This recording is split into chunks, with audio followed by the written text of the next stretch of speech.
What is going on, YouTube fam? This your boy Tony 2 Times, and we back with another episode of Hood Tales, man. Before I start, be sure to smash that like button. Definitely watch the video to the end to hear the full story.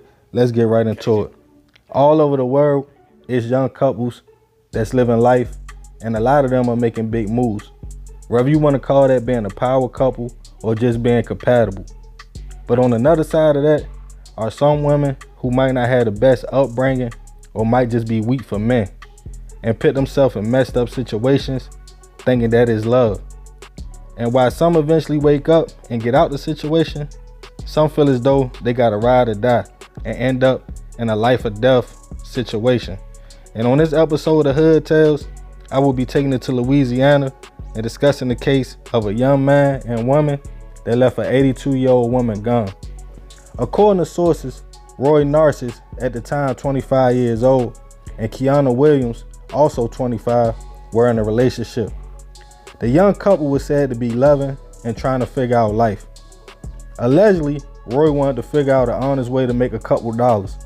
He often went to neighborhoods, knocking on doors, asking to cut grass, sometimes for as low as $10, just to get a few dollars in their pocket. 82-year-old Kathleen Creech Cates, who lived alone at the time, was said to be loving and a nice lady, with 4 adult kids all spread out.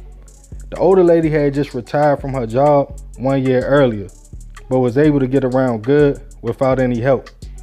The young couple would be seen by neighbors at least twice a week, pulling up on bikes, knocking on Miss Kathleen's door to talk and ask if she needed any yard work done, in which the older lady would often let them do the work.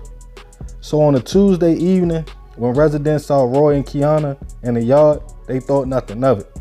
But Kathleen's daughter, who usually spoke to her mother a few times a week, was notified by a neighbor her mother's car was gone that night, which was unusual since the older lady didn't like traveling at all at night. After attempting to get in contact with her mother through phone, she would drive to her home in Anderson Island to unfortunately find her mother laying beside the bed, stabbed multiple times.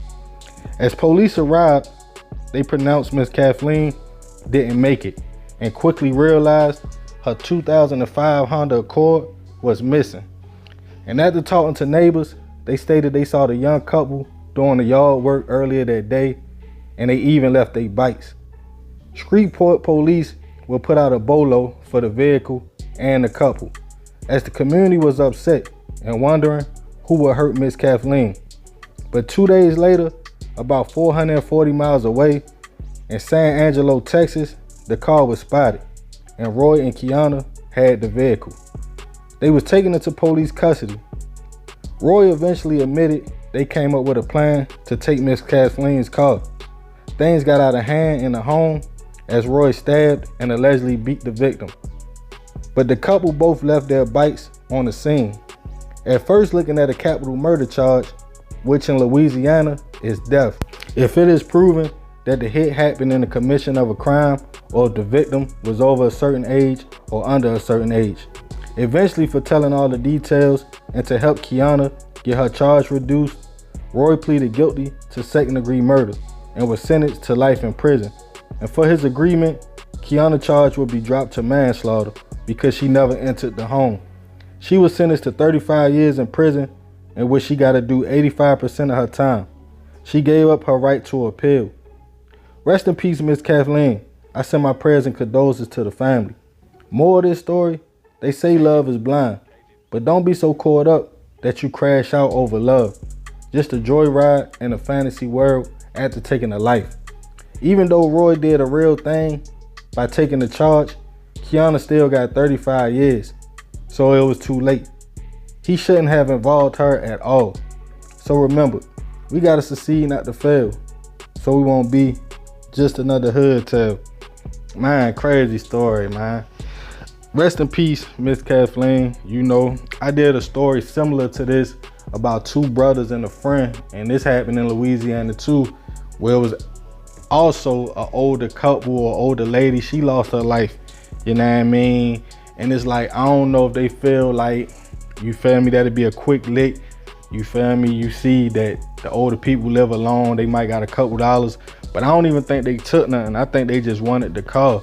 And I don't know in his mind and Roy's mind if he felt as though once they got the whip, they was good. They could just get away, get out of state, and they was gonna be good. But I don't think they thought this all the way through. You feel me? I can't even say he was young because he was 25 at the time and she was also 25 too.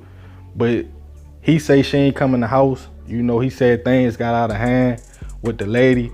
But I'm thinking like she 80 something years old. If anything, if you just wanted the whip, you could have just took the keys and dipped. Ain't much she could have did, but unfortunately it went another way. You know, and when they got caught, like I said, he did a solid thing. He told them, you know, she ain't have nothing to do with nothing. Tried to get her less time, in which he did get her less time. But at the end of the day, it was already too late.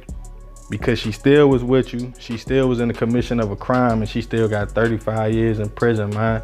And I understand how it be when you in love and stuff like that, you be blinded. You feel me? For the young women out there and young men, because you know it go both ways. But when you sitting there in a situation and you know for a fact that something like this about to happen or it's about to go real left and you could either go to prison or lose your life, you gotta be like, look, man, this situation ain't for me. You feel me? I wish you nothing but the best, but I'm out of here. You know what I mean? Because he said he sat and talked to her about the plan, but I guess in her mind, she probably felt as though they was just gonna take the car, wasn't nobody gonna get hurt, man. But she basically threw her life away for a dude, and dude got life. You know, Roy got life in prison behind the car. They ain't even go nowhere. They went to Texas for like 2 days. They ain't have no bread, you feel me? They just had the vehicle, and they left their bikes at the scene. So this case was already solved before it even started. Before they even left the city, they was already caught. They might as well just went and got a hotel and just chilled and waited for the police, man. It's messed up, man. You feel me? And I understand sometimes people might look at other people and see what they got and feel like, man, like I wish I had that, or I wish, you feel me, I could do this or do that. But if you play your cards right, ain't no telling. You know, she probably would have let them hold the whip. You never know, man. When you get cool with somebody to that point and people trust you, you'll be surprised what they willing to do. Sometimes you just gotta wait it out and play your cards right. He had the right intentions by hustling and doing positive things, but he got caught up, man. But yeah, this is another episode of Hood Tales. This your boy Tony 2 times. I appreciate you if you made it to the end, fam. Love y'all. I'm out.